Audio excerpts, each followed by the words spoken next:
Unit number 1 ہے جی class 10 کا. آج اس کا پیراگراف نمبر 5 جو ہے اس کی ٹرانسلیشن ہم کریں گے. تو شروع کرتے ہیں.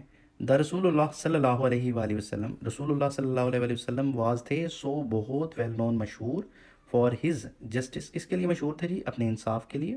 ایون دا جیوز, حتیٰ کہ یہودی, ہو ور ہز بٹر اینیمیز, جو کہ آپ صلی اللہ علیہ وسلم کے بدترین, بٹر کہتے ہیں بدترین, اینیمیز دشمن تھے.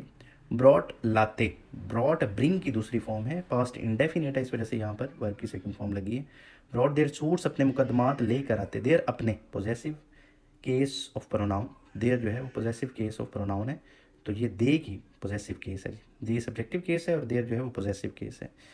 براٹ لاتے دیر سوٹس, اپنے مقدمات, ٹو ہم, آپ صلی اللہ علیہ وسلم کے پاس, اینڈ ہی, اور آپ صلی اللہ علیہ وآلہ وسلم, ڈیسائیڈڈ, فیصلہ کرتے, دا کیسز, ان مقدمات کا, ان اکارڈنس ود دا جوش لا, یہودی قانون کے مطابق. اکارڈنس کہتے ہیں کے مطابق, ود دا جوش لا, جوش کہتے ہیں یہودی, لا کہتے ہیں قانون کو, تو آپ صلی اللہ علیہ وسلم یہودی قانون کے مطابق ان کے مقدمات کا فیصلہ کرتے ہیں.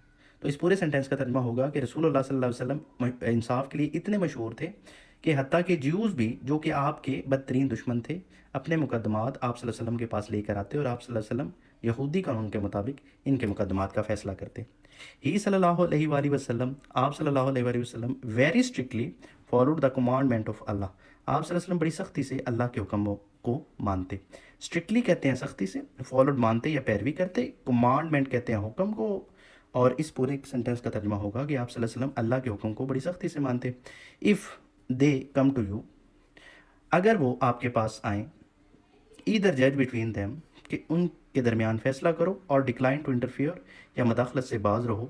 اف یو ڈکلائن, اور اگر آپ رد کر دو یا منع کر دو, they can not hurt you at least, وہ کم سے کم آپ کو نقصان نہ پہنچا سکتے ہوں. اف یو جج, اور اگر آپ فیصلہ کرو, جج ان ایکویٹی, تو مساوات کی بنیاد پر فیصلہ کرو, بٹوین دیم, ان کے درمیان. فار اللہ لفظ دوز, اور اللہ ان سے محبت کرتا ہے, وہ جج ان ایکویٹی, جو مساوات پر فیصلے کرتے ہیں, یعنی برابری کی بنیاد پر فیصلے کرتے ہیں. تو یہ پیراگراف نمبر 5 کی ٹرانسلیشن ہے. Thank you so